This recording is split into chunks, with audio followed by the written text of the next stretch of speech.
For those of you joining us live here on our member call, once a month, we like to kind of just bring one member on that's been with us for a good bit of time, has had ups and downs and all the challenges of building a business, and with some of the reps tools, and just kind of just have a conversation around what's working, what's not working, and really as a way to encourage those of you that are maybe a couple steps behind in the journey. They're having a bad day, a bad week, a bad month, a bad year, whatever it is. We've all been there, and that's sort of the unique part of Real Estate B-School, is that we are suffering the pain all together. You know, there's no, I joke with our boardroom members that it's going to suck either way. Like playing small and selling, 25, 30 homes a year, 40 homes a year with an assistant, that's a tough life. There's no way to exit that. There's no way to build wealth. You'll get paid okay. And then building a business and challenging yourself to learn how to manage and lead and hold people accountable is tough. And there's so many challenges that come along with it. And Andy is one of our, how long we've been together, Andy? Gosh, it's maybe coming up on 3 years this year, I think, probably. Yeah, awesome. Why don't you start out just by kind of giving a little bit of your background, kind of how you got into real estate, what you were doing before real estate, and kind of give, the market you serve and those sorts of things. Yeah, you bet. So I'm in Rochester, Minnesota. We're south of the Minneapolis-St. Paul metro area. We have about 100,000 people in our market, so fairly small market. Before real estate, I worked for my dad, who owned a small marketing company here in Rochester, and would travel. We worked with car dealerships specifically, so I'd travel from car dealer to car dealer selling our service, and it was a grind. And then I was married, and my wife and I talked a lot about me getting into real estate, but financially we're not able to do it.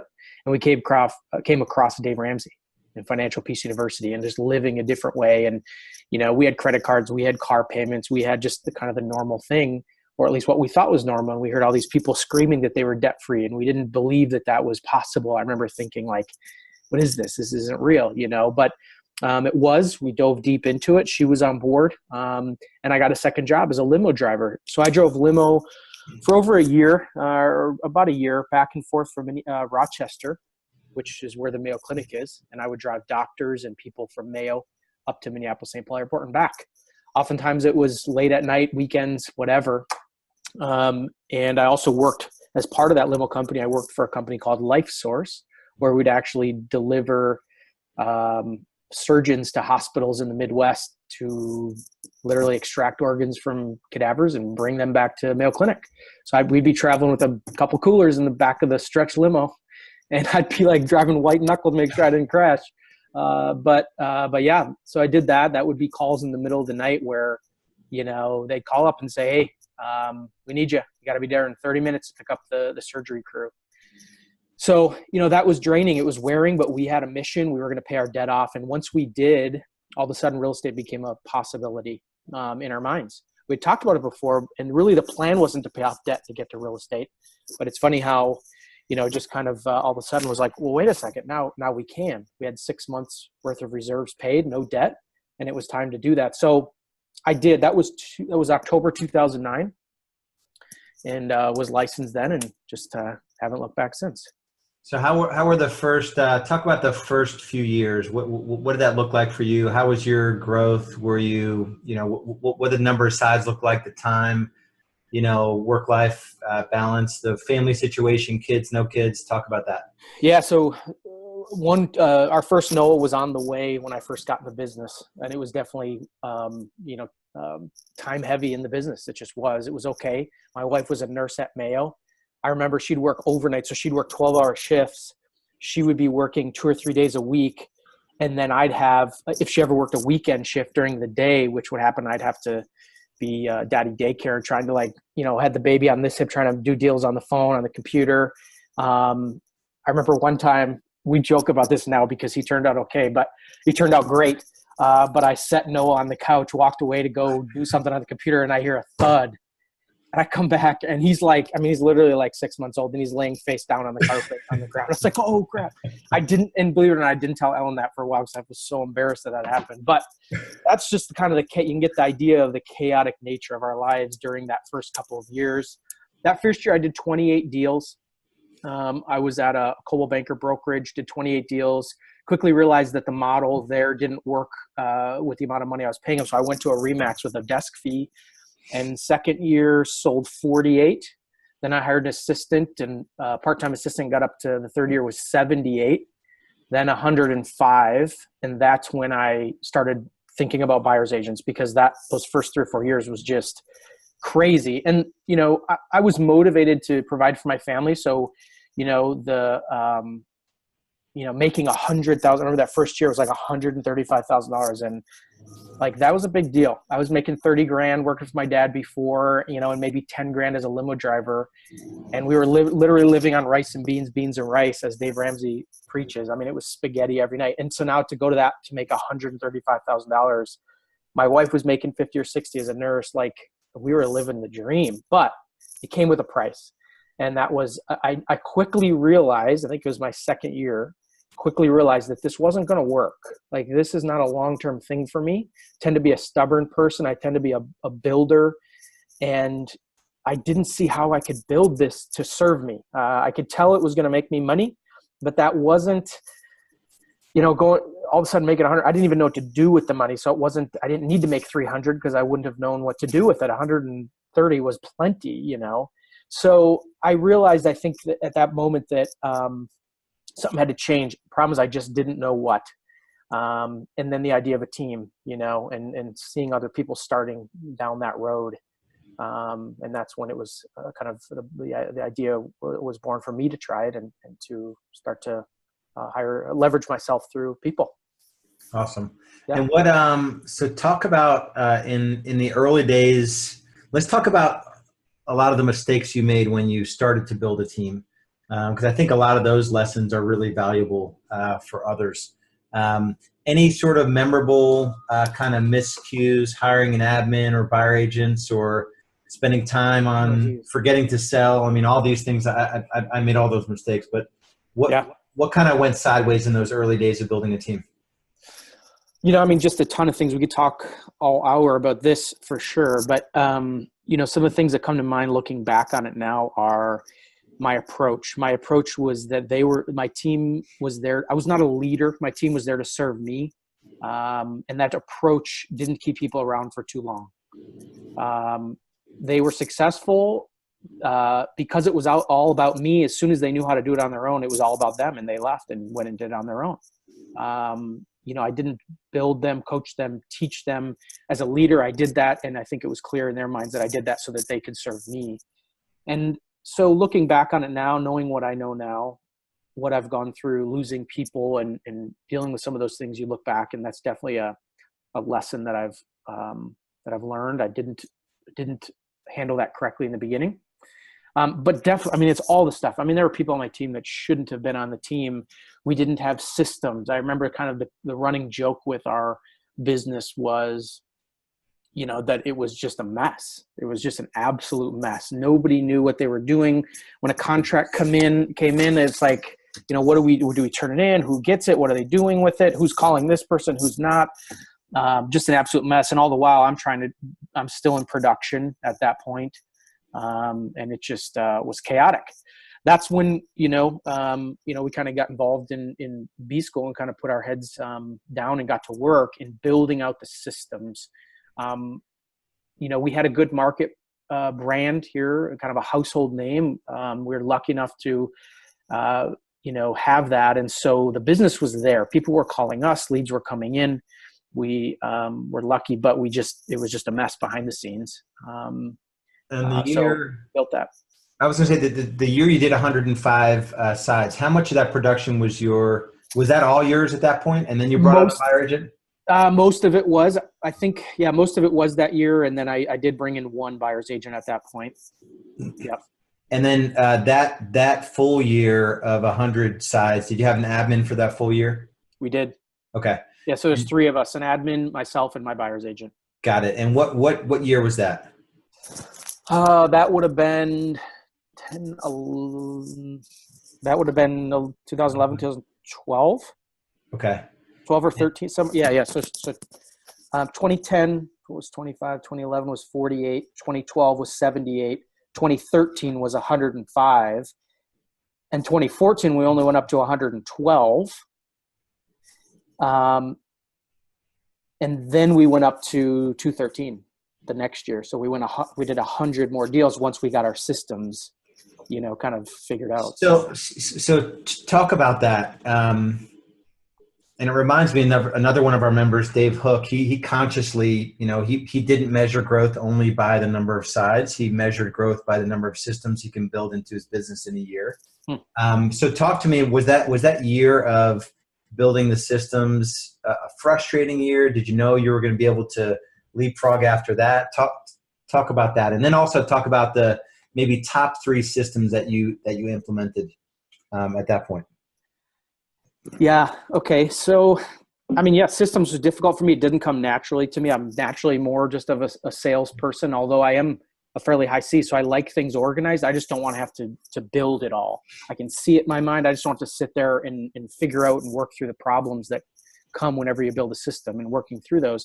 So it was hard for me to just do it, but I got to the point where I realized for me to scale the business, and not just be grinding all the time, that I was going to have to leverage not only people, but also the systems. And so that's when, you just get to a point where it's like, all right, I might not be great at it, but this is what's got to get done. And you just dive deep and figure it out. I wasn't great at leveraging people to help me build the systems. I would just tend to take them all on. If I would do it again, I think I've learned a skill since then where I don't have to build the system, but I can create the vision. Other people are smarter than me in a lot of these areas. I can create the vision of what I'm looking for, what the end result will be, and then keep them accountable to help them, kind of build out what I'm looking for. I probably would have done more of that when I was in that position because I was still in production. Some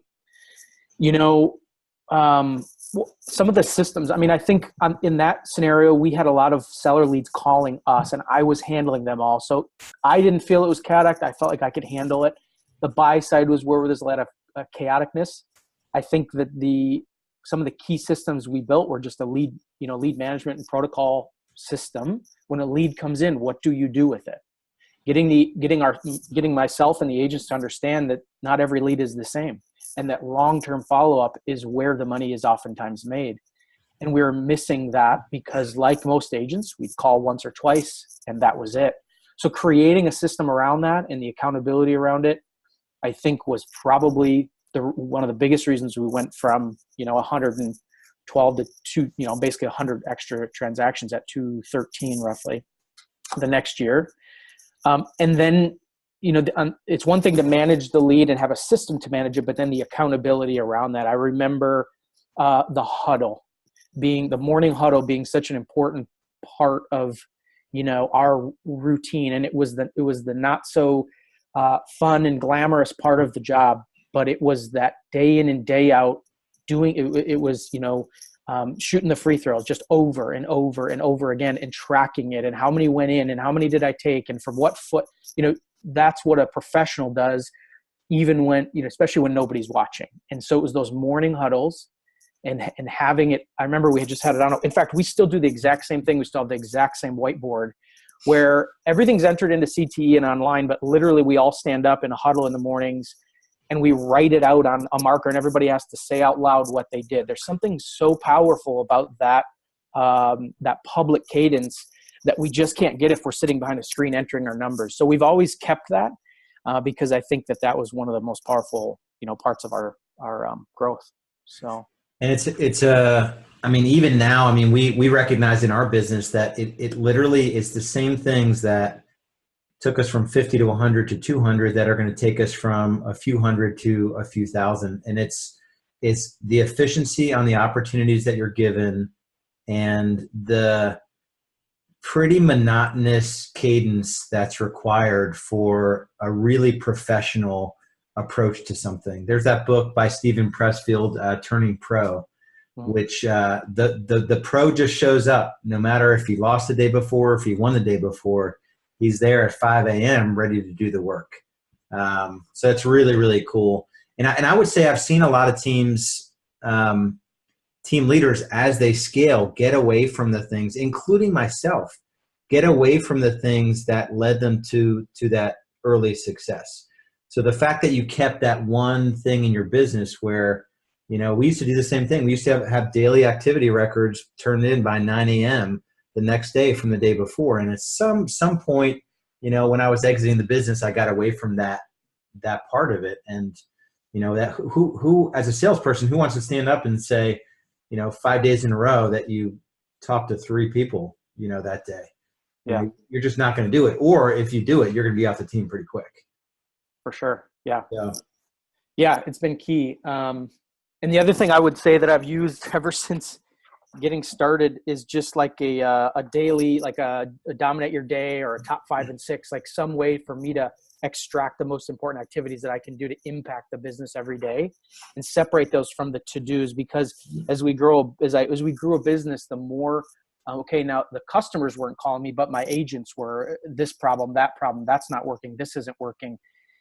And just like sometimes we have to say no to a customer, you know, because we have something else that's more important before we can get back to them. We have to do that with our team as well. And that paper, I mean, I still use it. This is mine for today. You know, it's just a powerful tool, simple but powerful. And I've imagined in my life, whether it's in real estate or otherwise, I'll always have some form of that happens every morning. Yeah, that's awesome. You kind of prepared some things that I read through before we got on here. Talk about some of the things that you've done differently in your business. So for those of you that don't know, Andy's been in boardroom for, I guess, about 18 months now. He's taught a lot of us in boardroom a lot of things, different ways to look at our business and just challenge us as a group, personally and professionally, which I really admire about Andy. And for those of you that don't know it, Andy is our newest coach for Real Estate B School, which is really, really exciting. But talk about some of the things that you just questioned, and I don't know where you got that from. If that, like, as a kid, you were just a pain in the ass kid that questioned everything, or, you know, talk about some of those things and where you get that from. Like, you have an ability just to look at it and be like, I don't really understand why that is. I'm going to change that. Or I think it's helpful. It comes from a place of stubbornness. I mean, if I make up my mind on something, I'm stubborn for sure around that. You know, I make decisions on emotion, and that can be a good thing and a bad thing. It can be a really good thing when it's going to help you go in to question something or, you know, whatever. I mean, you look at it from a logical standpoint, but you use your emotions to just really not just give in to, you know, to just really question it. I remember I used to go to a small little private school, kindergarten through 5th grade. And in 5th grade, I ran away one day. I was just done. So I found the day before, I figured out how I was going to get out of this school without anyone noticing.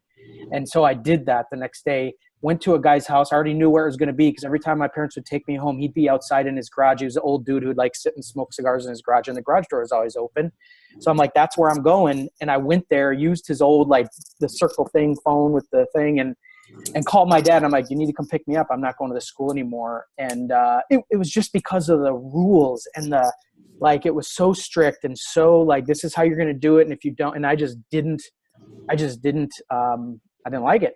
And so I think it's the same way within anything I do. It's like, there's always a set of rules, no matter what you do, where you go. And I look at them and I just say, why? You know, why do we do it that way? Let's look at this a different way. I tend to be a pretty creative person growing up, drawing and painting and just kind of really enjoying being artistic. And so I think that I see things in a different way. I see them visually, and numbers, I see them visually. And so I just look at things maybe a little differently. One of the things we do that we've done for a very long time, which I would not do it any other way, and it's not going to work in every market, but that is that we do all in-office listing appointments. We just don't do appointments at people's homes, period. And, you know, it's worked really well for us. I've had a lot of people ask, how do you do that? And it's pretty simple. You just do it. And that's really that stubbornness. It came from me getting tired of going to people's homes, they're cooking dinner, you're trying to have a conversation. It just was not a professional place. And I felt like I needed to be a professional. So we've done all in-office listing appointments. And I believe in our market anyway, we're the only ones that do it that way. It helps differentiate us. I think people respect it in a sense. But I didn't understand why agents went to people's homes and gave away all of their value, or a lot of their value, to these sellers, told them what to do to prepare their home, told them what to do to price, where they should price it. All these things, it almost seemed a little pathetic to me. It's like, well, you claim to have all this value, but you give it away for free. Why do you do that? And I just wasn't going to do it anymore. So we made the decision. We've done it for years. And then, our co-op commissions. This is something that, I see co-op commissions as an advertising tool, nothing more, nothing less. I'm not reliant. Maybe it's because none of the agents here like us very much. I don't care what they think about us. It doesn't matter to me what their opinion on us is, but I've always questioned, why do we pay from our seller's money? We literally take the money from our seller and they trust us to use that money in the best possible way. And we choose to take half of it, thousands and thousands of dollars, and give it to someone for what? Not that they're not doing anything, but what is it? I don't think we've ever questioned that. So I question that, and I just say, what is it that I'm doing? What is it that I'm paying them to do? And I came to the conclusion that I was paying them too much to do what they were doing for my seller, especially in the age of the internet, when it used to be that a seller had to go to an office and get an MLS book or find an agent that had an MLS book. And literally agents, like, that was their value, was the fact that they knew about listings, right? And really not a whole lot more, or at least in the eyes of the buyer, that was all they really needed out of the agent. And now with the internet, buyers don't need the agent anymore. They don't need the buyer's agent to know about the property for the most part. So if the agent isn't very good, they're getting paid a lot of money to just have a license or have MLS access. I believe that if a buyer's agent's good, they will get whatever commission they determine they're worth, regardless of what the co-op is. So we pay out a low co-op, and we use that money for other things. We use that money for areas we think we can generate more eyeballs on our sellers' listings versus just paying it out to agents. And I think a lot of agents say, well, you're greedy for doing that. Why wouldn't you pay out a buyer's agent? I say, why would you? And I'm not saying you shouldn't, but you should question it. Just like you do every other form of advertising you do on behalf of your seller. Does it really help me get my seller more money by taking a portion of the money they give me and just handing it out? And it's a large chunk. So that's, we just look at that a little bit differently. Yeah. And I think it's the, there's a quote by Peter Drucker, basically a business is out of business if it doesn't figure out marketing and innovation. And especially, the next 3 to 5 years for real estate agents, I guess the only thing that will help us is over the coming years is a market shift. Money tends to go away from real estate when the market shifts, and that's generally a good thing. And the little mini monopolies with the MLSs around the country, I think that's a good thing for us as well. Outside of that, though, there's not a whole lot protecting us. So to be able to look at your business in a way and just look at other businesses and just kind of challenge the status quo. The good thing in our industry is that there are big forces that are trying to protect the status quo, and that helps us as team leaders. So it's kind of an interesting thing. Talk about some of the challenges. Last year, how many homes did Handy Andy sell last year? Just over 250. And talk about some of the challenges as the shift from production to manager, systems builder to leader, inspirer, servant. Talk about some of those challenges. I think that's really helpful for people to kind of know what that journey is going to look like. I think the benefit that Real Estate B School members have is that they can talk to people that have kind of been down that path and learn ahead of when they need to, or at least know the pitfalls are coming. Yeah, I guess I'd answer. There's a few different ways to answer it. One way would be the challenges I face are no different than anybody you know, it's just starting a team either. Like you said earlier, it's the same, you know, it's the same basic things. It's just maybe at a different level. There's good and bad in that. The good is that, you know, you don't, you know, it's just going to be the same thing. You can just scale it up, you know, but there are other things that will come. I'm just trying to think of, for me, it's been leadership. 2017 has been a lesson of leadership for me. You know, and I failed in 2017. I have failed in a lot of ways as a leader, but I've grown. You know, I think one of the 2017, the thing that got me through 2017, and I'm correct me if I'm wrong here, I'm pretty sure it is. In fact, I know it's Zig Ziglar that talks about the winter seasons. And I remember actually sitting, and I live in Minnesota, so we have some pretty harsh winter seasons. But, you know, the winter season, growing up, I always thought that God put things in front of me because I did something wrong. It was like, okay, this happened to me. I must have done something to deserve this. And I just always had that feeling, and I never understood why. What I understand now, though, is that it's not about those times, because we all have them. I'm no different than anyone else. I always thought I was unique in that way, and everyone else had things really easily.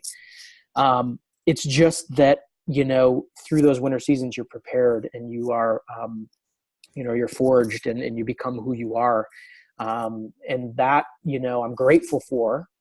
And that's, you know, I think of Tony Dungy. I love Tony Dungy, and his favorite Bible verse is my favorite Bible verse, and it's Matthew 16:26. And it says, "For what will a man profit if he gains the whole world but forfeits his soul?" You know, and to me, what that means is it's about who we become. It's not what we get out of this. It's about who we become as human beings. At the end of this life, we will all die. There's no way to get around that. And when we die, what will matter? And I think sometimes we hear these things or we think them, and they're so basic. The concept is so simple and so easy, but the reality is that it will not be how many homes we sold, how much money we made. What will be is the impact we had on the world, on people, specifically. And I guess that's been the lesson learned for me in 2017. We become such hard chargers. That's why all of us run a business. That's why all of us have what we have in life. And that's great. We can provide like, you know, most people can't for our families. That's not a bad thing, but it's why we do it. And going back to Zig Ziglar's comment about, you know, I'm just grateful for 2017. We lost, you know, almost half of our team, you know, just a lot of things happened. And in the moment, I literally wanted to give up. I wanted to be done. Ellen and I made contingency plans in how we were going to just walk away and these things. And I listened to that, and it just made me realize, like, you know, this is God not punishing me. This is not God saying I'm bad and I deserve my team to leave or fall apart. It was him saying, let's see if you can get through this. And I think that's what people have to be prepared for, is you're not going to make this easier for yourself by adding people, by buying office buildings, by doing more advertising. You're not going to make it easier for yourself. It's going to get more difficult, but the reward is that if you don't give up, even in those more difficult times, it will make you someone that you can't be going through anything else. You have to go through a winter season to see the spring.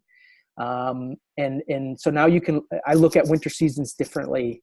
I think since really understanding that and seeing who I've become, you know, and there's the side benefit of my wife and I have become so much closer. We were very close before, but wow, like her support for me in this time, and my then supporting her, you know, as she's had to support a husband that's struggling through a difficult year, like it's, you know, you can't buy that. Like you just can't get that without going through a winter season.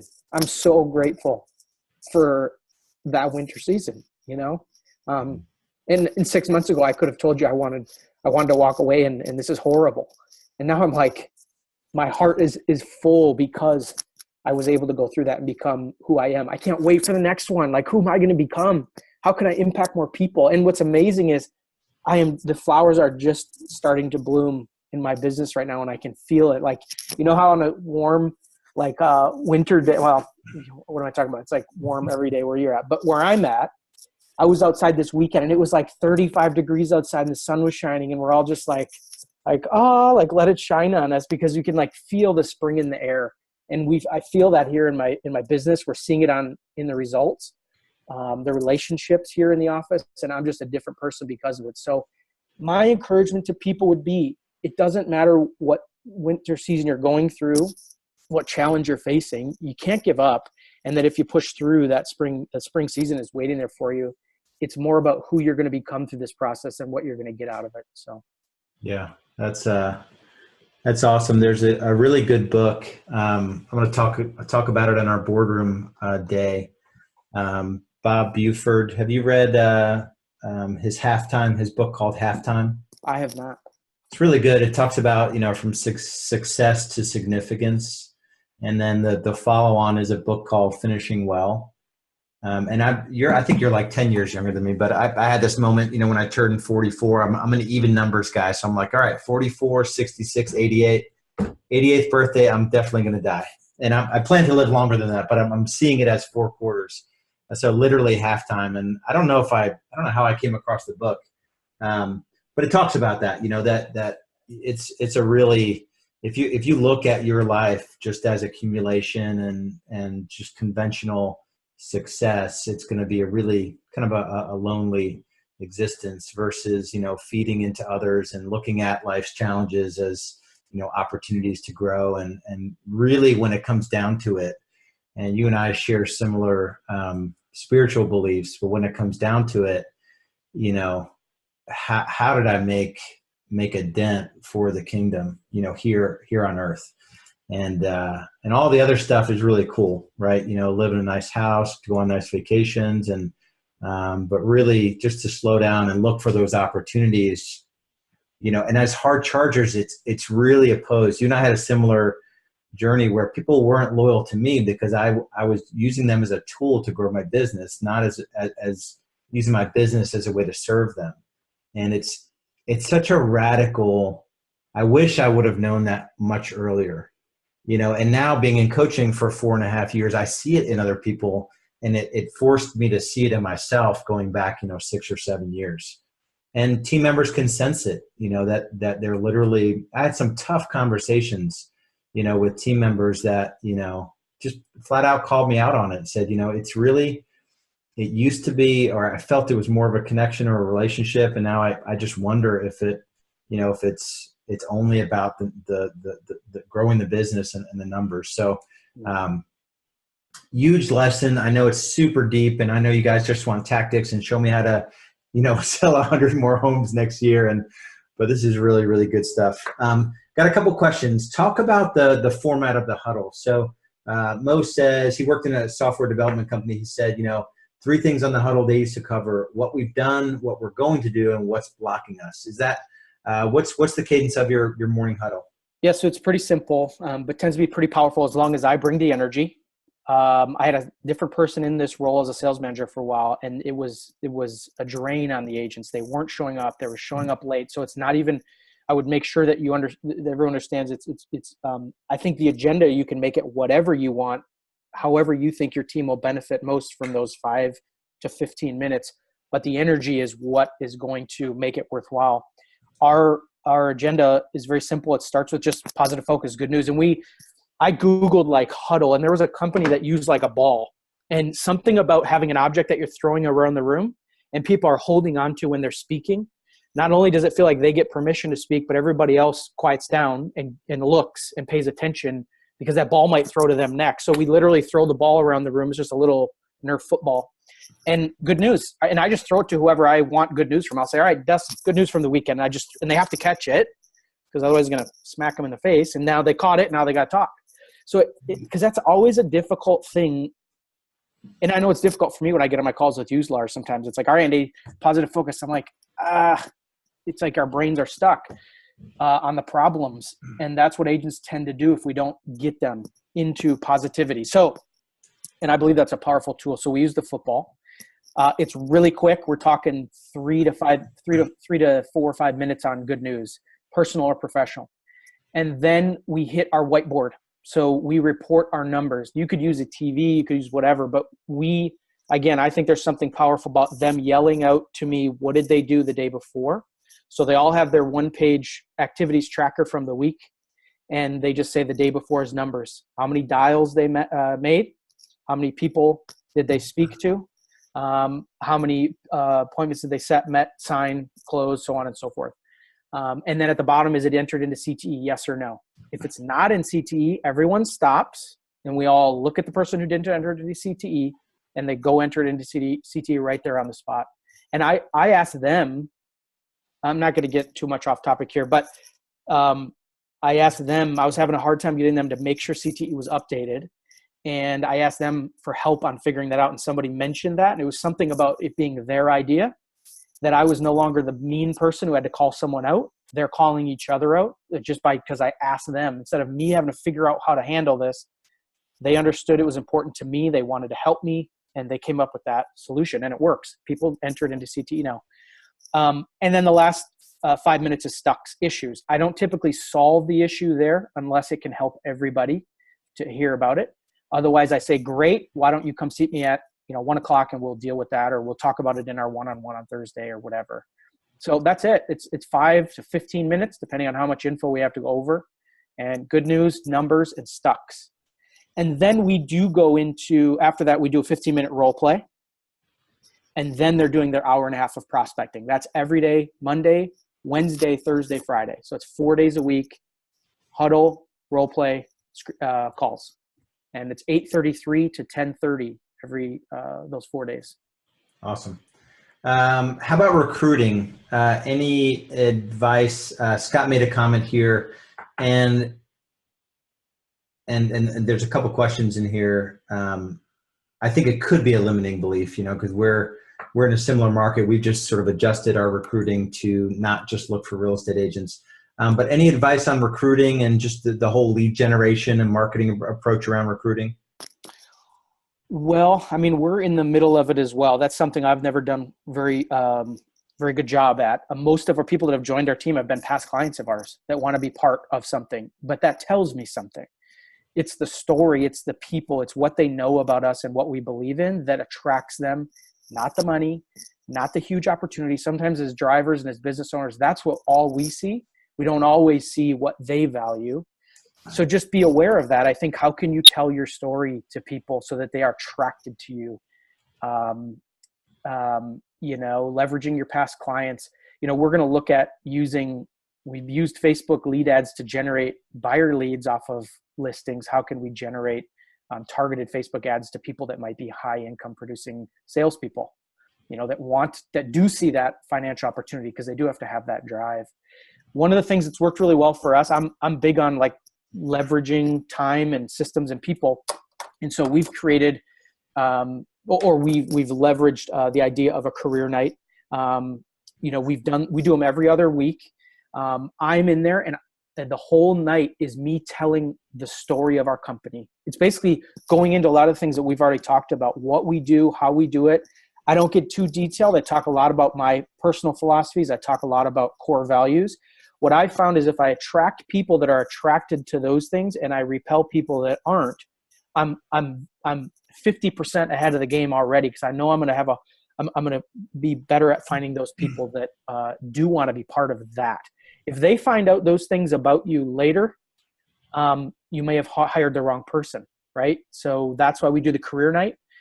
We don't talk a lot about the position specifically, but people walk out of it and they're like eager to come up and like, oh yeah, this is awesome. This sounds great. I'm excited. I can't wait to be a part of it. We haven't talked at all about the pay or really even the role yet. So how can we get them to be attracted to us in that way? I think would be, finding ways to do that would be my best advice right now. Yeah. And my only comment on that is, a good time to start recruiting would have been a year ago, in terms of needing people today.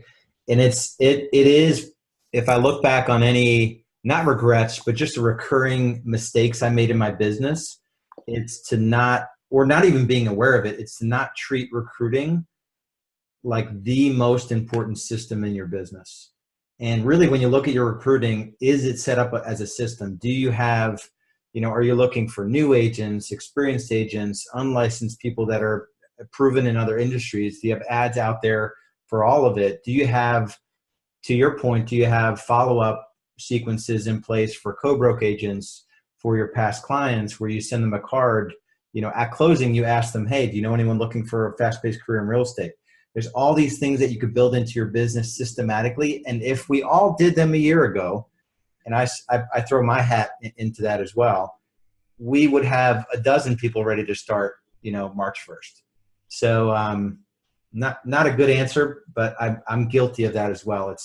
It's this thing where like, oh crap, I need more agents, and you didn't invest the 1 or 2 years into getting your brand out there. We're going to do some work at the intensive on brand story as it relates to not only buyers, sellers, but also recruiting.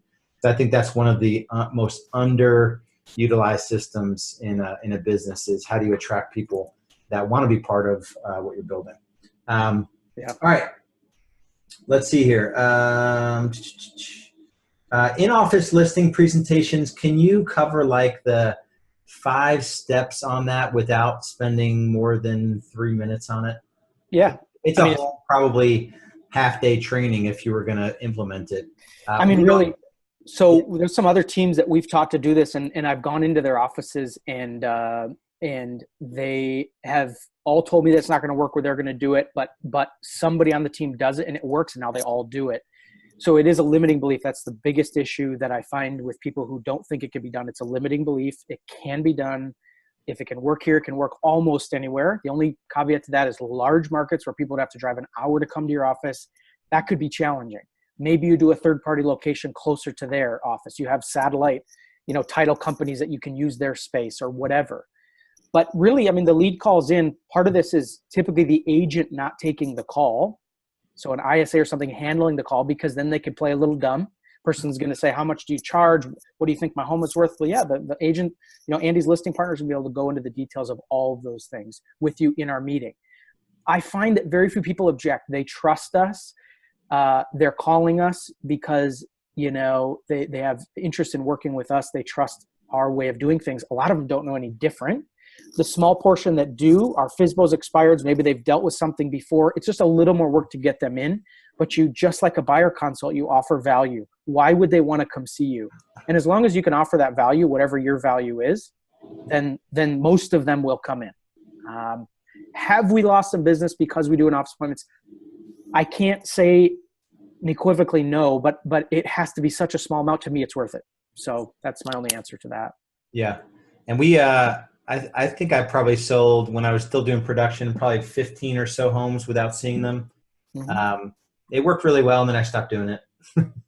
Like a dozen things that worked really well in my business that I just stopped doing for no good reason.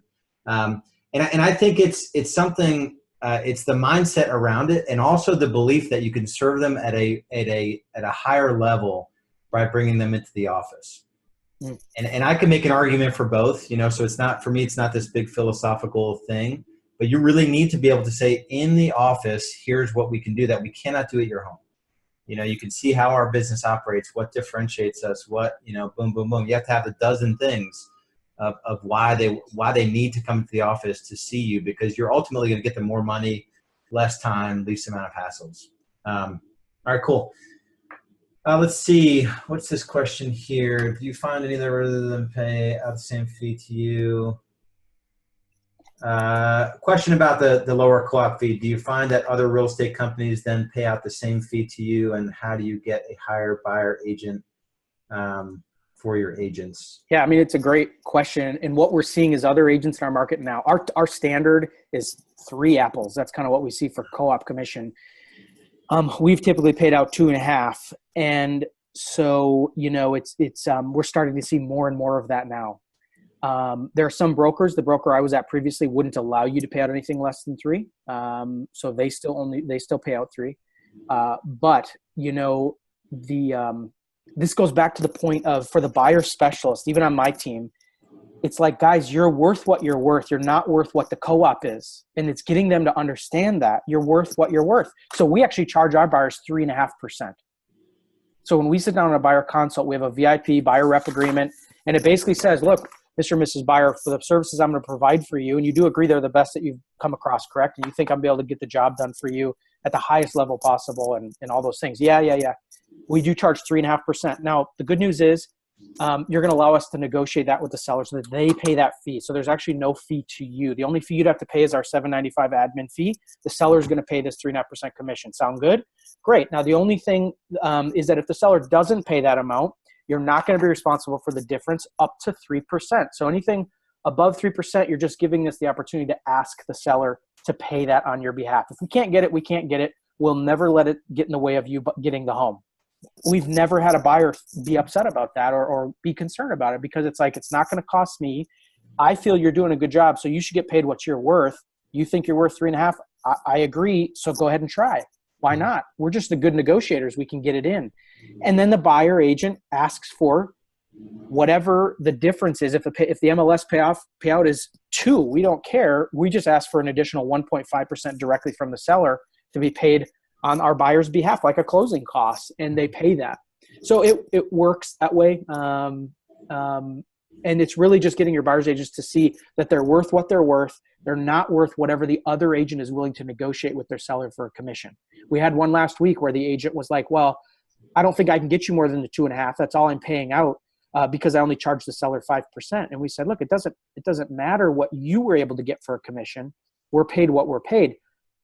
All that matters is what your seller is netting. So, build it in, go in there. Just like it's no different than a seller paid buyer closing costs. It's just that a portion of that closing cost, instead of paying the lender commission, which for some reason we have no problem with that happening all the time. Why don't we do something like that with buyer agent commission? Somehow it's evil and bad and greedy. It's the same thing. We've just set our fee. So that's how we handle it. Quickly tell the story of how much of a co-op you offered on a property you sold. Yeah, I mean, my personal properties, I always like to kind of test things out. So we offered we tried to offer a 0% co-op, but the MLS required us. They said 0 is not an amount, and I wasn't going to argue that. So we paid out, I think we paid out like $50. And exactly what happened is what I thought would happen. The home was listed at $200,000. It sold for $212 in like 2 days. It sold for $212 with 3% in buyer agent commission and 3% in seller paid buyer closing costs. So the buyer saw value in their list, in their agent, and said, I'm willing to pay an additional $6,000 for this house, so my agent gets paid. Like that's the way it should be. And if their agent isn't worth 3%, guess what? That buyer's going to say, forget this guy. I'm going to go directly to Andy and just buy this listing. Like that agent brought no value, and then they shouldn't get paid. So it really puts the pressure on the buyer agent to prove their value, which is the way I think it should be. Because guess what? If it isn't, we're all going to be out of business soon, because agents are going to bring no value and the buyers are going to see right through it. So that's my thought. Yep. That's awesome. Really good. We've got about 9 minutes left. So throw in your questions. This is really good stuff. So when you, one thing, and I think it'll apply to a good number of the people on the call, talk about your experience with Profit First and just moving money around in the business and sort of the discipline around that. Well, I have no discipline. I'll tell you that. My wife does. And so that's been the key for me is to just set her up for success with Profit First. I mean, I do, of course, and I'm on the same spot, but together, if we weren't together in the mindset around it, we wouldn't have been able to do it, because my mindset is not as strong as hers around it. But it's simple. It's you showed it to me long before I ever even read the Profit First book. In fact, before I think the book was written, you were already doing a version of it. And when I saw that, it made sense, and looking at it like the buckets, but it's just the idea. I mean, it's the basic idea that as business owners, we tend to get paid whatever's left over, and it's just shifting our mindset on that. I just, the business is my cash cow, and we get the milk first, right? And then whatever's left over can run the farm. So that's, that's just the way that we look at it, or the way that Profit First kind of looks at it. Yeah, and the book is by Mike Michalowicz. It's a good quote from him. A financially healthy company is a result of a series of small daily financial wins, not one big moment. Profitability isn't an event, it's a habit. Really, really cool quote. which I love. All right, Sandy says, when you went from the 100 to over 200, did you add more salespeople, admin to get there?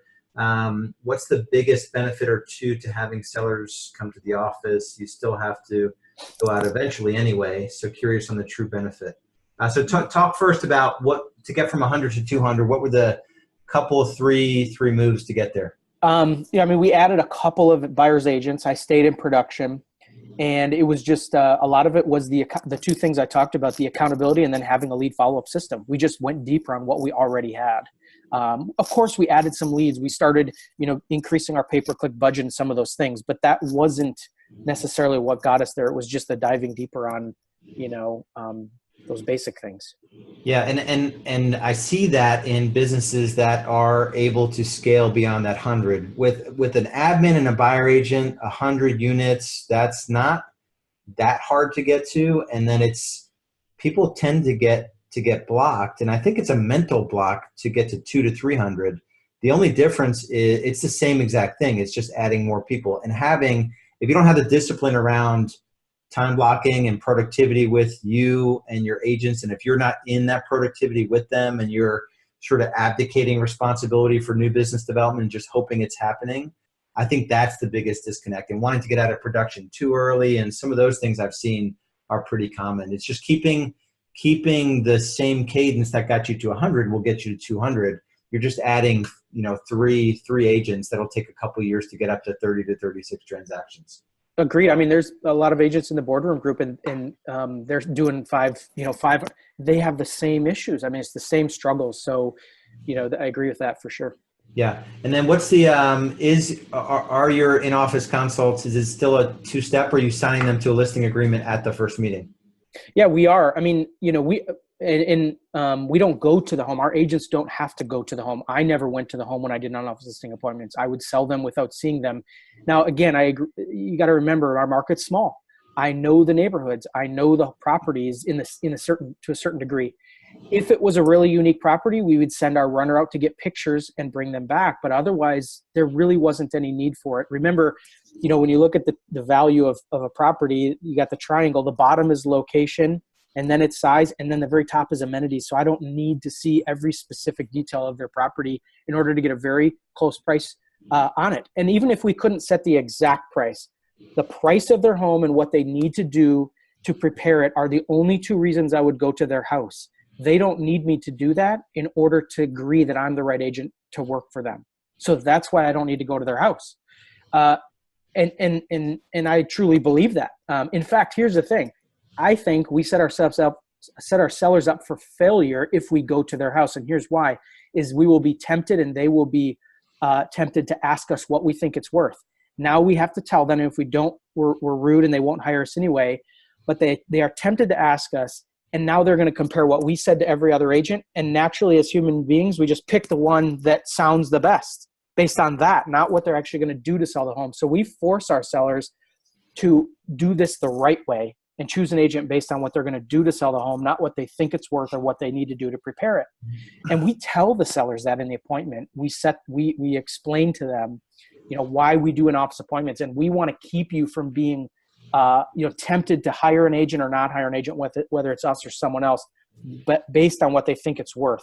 Would you agree, Mr. and Mrs. Seller? It's better to hire somebody based on what they're going to do to sell your home than what they think it's worth, unless they're buying it. And is the agent you met with at your home buying your home? No, they're not. Okay, can you see why it may be in your best interest to have an agent that talks about their marketing plan? And we don't need to come to your home to do that. And that's it. I mean, and rarely do we even have to go that deep on it. But that's where my like line in the sand comes from with these in-office appointments. It's like, if we're really truly doing what's best for the seller, going to their home is not it. We tell ourselves that's what's best for them because they convince us it is, but who's running the ship, So I guess that's where it comes from. Yeah. Awesome. We've got about 3 minutes left. If you could give 3 pieces of advice for, let's say, someone, we have a lot of members in that one assistant, 1 or 2 potentially wrong fit buyer agents. What are a few pieces of advice you would give someone in that position? Hmm. Um,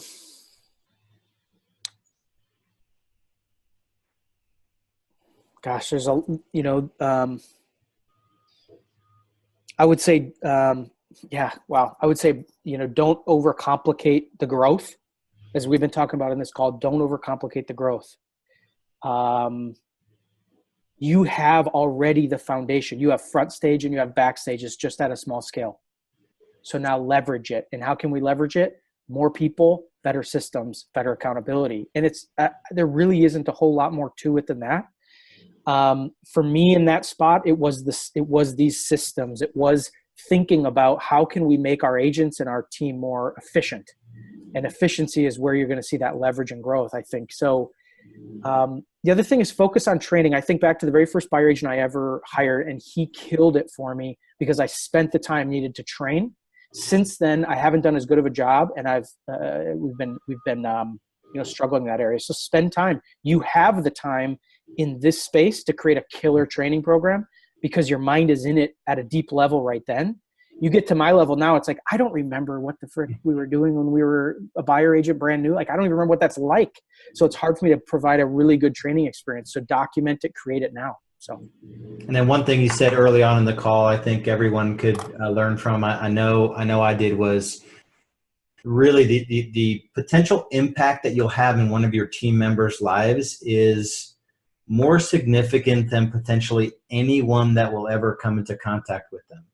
A corporate job, you have the ability just to fly under the radar and your manager doesn't give a crap about you. So I think just taking that servant leadership, you kind of covered that, I think is, and not doing it with a friend approach. You could still have the accountability and coach them hard. But I think just viewing your ability to impact their lives for the positive, I think is one as well. So, brother, I appreciate you. That was an awesome call. We're going to get a lot of legs out of this. And I cannot wait to see you in San Diego. Anyone who hasn't registered yet, we're just over 200 people for the event, which is really cool. Make sure you connect with on Facebook. We've got different links for the different levels. So make sure you get on the right link and sign up. And Andy, I will see you. I don't think we have a call. I don't know if we have a call over the next couple of weeks. But if you need me, reach out to me and we'll talk to you guys later. Sounds good. Thanks, Lars. All right, be good. Bye-bye. Thanks, Andy.